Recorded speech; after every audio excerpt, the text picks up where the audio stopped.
Hi అందరికీ నమస్కారం. Welcome to Kiran TV news. August 30 Janasena party కార్యకర్తల విస్తృత స్థాయి సమావేశం విశాఖపట్నంలో జరగబోతోంది. విశాఖపట్నంలోని ఇందిరా ప్రియదర్శిని మున్సిపల్ స్టేడియం దీనికి వేదిక కాబోతోంది. దాదాపుగా 17,000 మందికి ఆహ్వానాలు అందినాయి అని చెప్తున్నారు. సో ఇంకా కొంతమంది అభిమానులు, కార్యకర్తలు, జన సైనికులు కూడా ఈ సమావేశానికి హాజరవుతారు. అందుకే ఒక పెద్ద వేదికను తీసుకున్నట్టుగా చెప్తున్నారు. అయితే దీని ప్రధాన ఉద్దేశం ఏంటి, అసలు ఇంత సడన్గా పవన్ కళ్యాణ్ గారు ఎందుకు ఏర్పాటు చేశారు అనేది చాలా మందిలో వచ్చే సందేహం.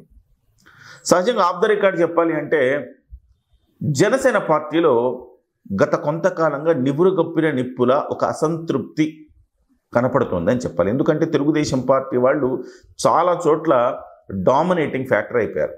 ఇంతకుముందేమో వైసీపీ వాళ్ళు ఏమన్నా అంటే గట్టిగా పోరాడడానికి, గట్టిగా గళం విప్పడానికి ఉండేది. ఇప్పుడేమో అధికారంలో ఉండేది కూటమి ప్రభుత్వం. మన ప్రభుత్వంలోనే మన భాగస్వామ్యం మన మీద డామినేట్ చేస్తుంటే ఎవరికి చెప్పుకోవాలి?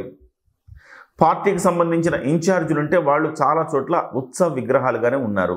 కనీసం అసలు అక్కడ ఒక పీఓసీ ఉన్నాడని చాలామందికి తెలియదు. సో అతను కూడా ఒక తెలుగుదేశం పార్టీ స్థానికంగా ఉండే నాయకత్వానికి తలొగ్గి పనిచేస్తున్నాడు. సో అటువంటిప్పుడు ఎక్కడ చెప్పుకోవాలి, ఎవరికి చెప్పుకోవాలి? ఒక రకంగా బాధ చాలామందిలో ఉంది. టీవీ రామారావు సస్పెన్షన్ అప్పుడు కూడా చాలామంది ఉవ్వెత్తున పెద్ద స్థాయిలో ఒక నిరసన రావడానికి కారణం ఏంటంటే అది కేవలం టీవీ రామారావు కొవ్వూరు విషయం మాత్రమే కాదు, చాలా చోట్ల అలాంటివి ఉన్నాయి. కాబట్టి ఇది ప్రధానంగా ప్రస్తావనకు వచ్చింది.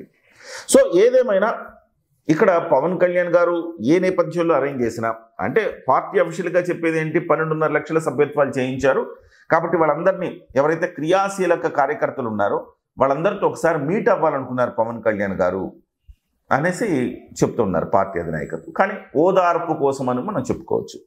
సరే, ఇప్పుడు పవన్ కళ్యాణ్ గారి నేతృత్వంలో జరిగే ఈ కార్యక్రమంలో ఏమేమి అడ్రస్ చేయవలసి ఉంటుంది, కొన్ని పాయింట్స్ మనం మాట్లాడుకుందాం. ఒక 10 పాయింట్స్ ప్రధానంగా ఇక్కడ అడ్రస్ చేయవలసిన అవసరం ఉంది పార్టీలో.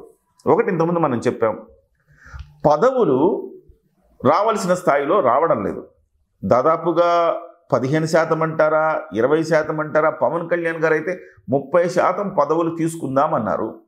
ఆ 30% బహుశా స్థానిక సంస్థల ఎన్నికల్లో 30% సీట్లు తీసుకుందామనేది పవన్ కళ్యాణ్ గారి ఆలోచన అయి ఉండొచ్చు. కానీ ఇప్పుడు చాలామందిలో ఏమంటున్నారంటే 30% ఉన్నారు కదా, మనకి ఎక్కడ 10% కూడా రాలేదు చాలా చోట్ల అనేసి చాలామంది అసంతృప్తికి లోనవుతున్నారు. సో దీనికి సంబంధించిన ఒక క్లారిటీ, పదవులు రాకపోయినా కానీ బాధపడద్దు అన్న భరోసా పవన్ కళ్యాణ్ గారి నుంచి ఇవ్వటం, అదొకటి ప్రధానంగా. అంటే పవన్ కళ్యాణ్ గారి నుంచి ఒక ఓదార్పు, ఒక భరోసా, ఒక నమ్మకం కలిగించేలాగా ఈ సమావేశం ఉంటే బాగుంటుంది. ఇక రెండో పాయింట్, తెలుగుదేశం పార్టీ చాలా చోట్ల డామినేషన్ చేస్తూ ఉంది. ఇది ఇంతకుముందు మనం మాట్లాడుకున్నాం. సో దీనికి ఒక విరుగుడుగా ఒక కమిటీ, ఏదైనా మీకు ప్రాబ్లమ్స్ ఉన్నాయనుకోండి, ఆ ప్రాబ్లం ఎక్కడ చెప్పుకోవాలి? జనసేన పార్టీలోనే ఒక కమిటీ ఉంటే కనుక ఆ కమిటీకి వెళ్ళి చెప్పుకుంటారయ్యా, ఇక్కడ తెలుగుదేశం పార్టీ వాళ్ళు అసలు మమ్మల్ని పట్టించుకోవట్లేదు, మమ్మల్ని కనీసం పిలవట్లేదు కార్యక్రమాలకి, అధికారంలో ఉన్నామన్న భావన కూడా మాకు కలగట్లేదు అన్న బాధన ఏదైనా ఉంటే చెప్పుకోవచ్చు. అంటే ఏ స్థాయిలో ఉంది ఇది, ఎందుకు ప్రస్తావిస్తున్నానంటే ఎమ్మెల్యేలను కూడా ఇబ్బంది పెడతా ఉన్నారు తెలుగుదేశం పార్టీ నాయకులు. పేరుకు మన ఎమ్మెల్యేనే ఉంటారు, జనసేన పార్టీ ఎమ్మెల్యేనే ఉంటారు, కానీ అక్కడ తెలుగుదేశం వాళ్ళు ఏం చేస్తున్నారంటే వాళ్ళను కూడా డామినేట్ చేసే ఒక పని చేస్తూ ఉన్నారు. దీంతో ఎమ్మెల్యేలు కూడా కొంచెం ఇబ్బందికి లోనవుతున్నారు.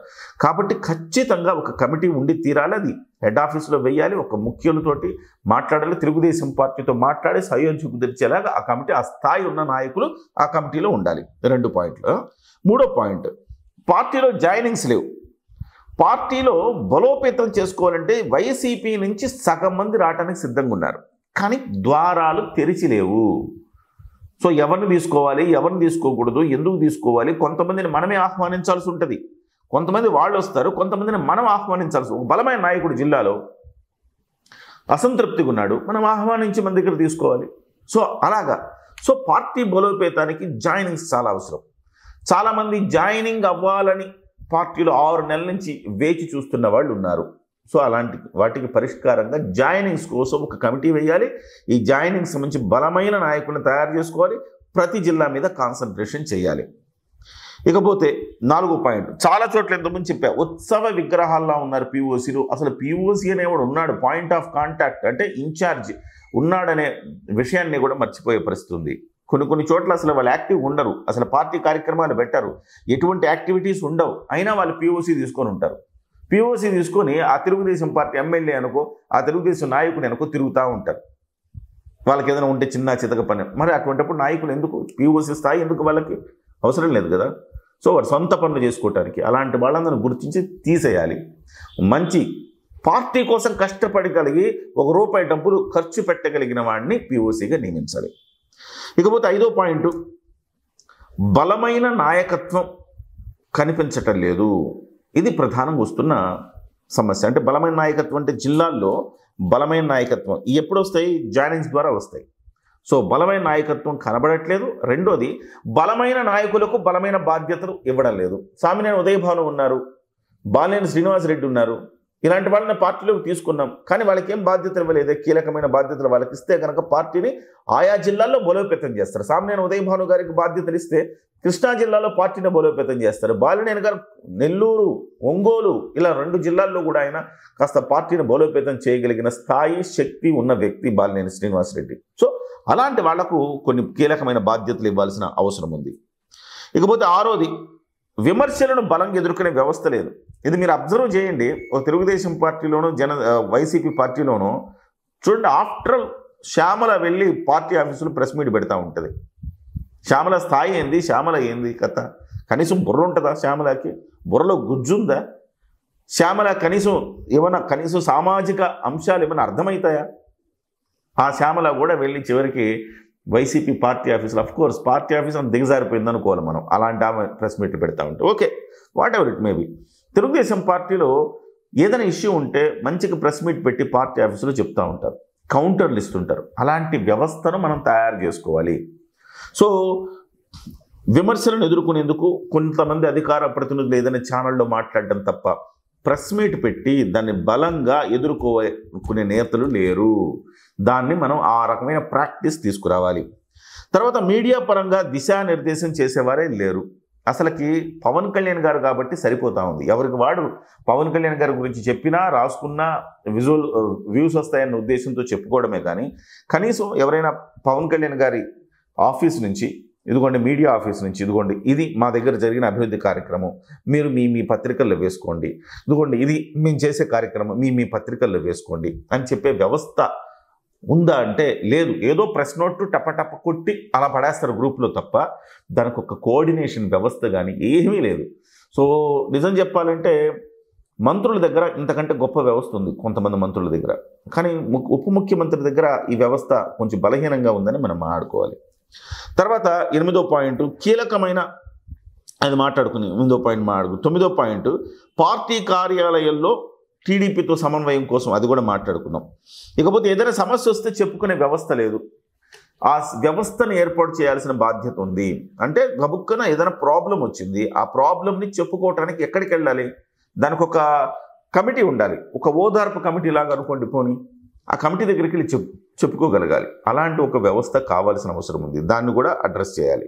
ఇకపోతే తెలంగాణలో పార్టీ భవితం ఏంటి, తెలంగాణలో ముందుకెళ్తామా వెనక్కుంటామా, అసలు తెలంగాణలో పార్టీని రాష్ట్రం దాటి ఏమైనా విస్తృతపరిచే అవకాశం ఉందా, లేదు తమిళనాడులో కూడా మనం ఎన్నికల్లో పోటీ చేస్తాం 1-2 నియోజకవర్గాల్లో అని అంటున్నారు. ఆ బార్డర్ నియోజకవర్గాల్లో 2, 3, 4, 5 అంటున్నారు. అలాంటి అవకాశం ఏమైనా ఉందా?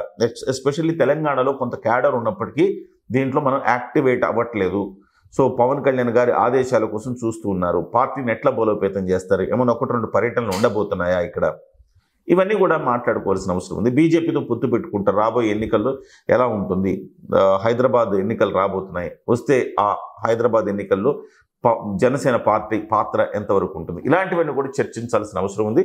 మరి ఇవన్నీ కూడా ఈ సమావేశంలో చర్చిస్తారా లేదా అని పక్కన పెడితే చర్చించాల్సిన ఆవశ్యకత అయితే ఉంది. ఇవన్నీ ఈ రేపు వచ్చే సమావేశాలు ఆగస్టు 30 జరిగే సమావేశాలు చర్చించకపోతే ఆ తర్వాత అయినా చర్చించాలి. ఒక విషయం అయితే ఇక్కడ మనం సంతోషించాల్సిన అంశం ఏంటంటే పవన్ కళ్యాణ్ గారు పార్టీ కార్యక్రమాల్లో కూడా పాల్గొంటున్నారు. ఇది మనం కీలకంగా మనం ఆహ్వానించదగ్గ పరిణామం. పవన్ కళ్యాణ్ గారు ఇప్పటి వరకు ప్రభుత్వంలో తనను తాను నిరూపించుకున్నారు, ద బెస్ట్ అని ఆయన నిరూపించుకున్నారు కూడా. ఇచ్చిన ప్రతి శాఖకు న్యాయం చేస్తున్నారు పవన్ కళ్యాణ్ గారు. పార్టీని కొంచెం నిర్లక్ష్యం చేస్తున్నారన్న భావన ఉన్న నేపథ్యంలో ఇలాంటి సమావేశం చాలా ఉపకరిస్తుంది. అందరిలో ఒక నమ్మకాన్ని ప్రోది చేస్తుంది అని చెప్పడంలో ఎలాంటి అతిశయోక్తి లేదు.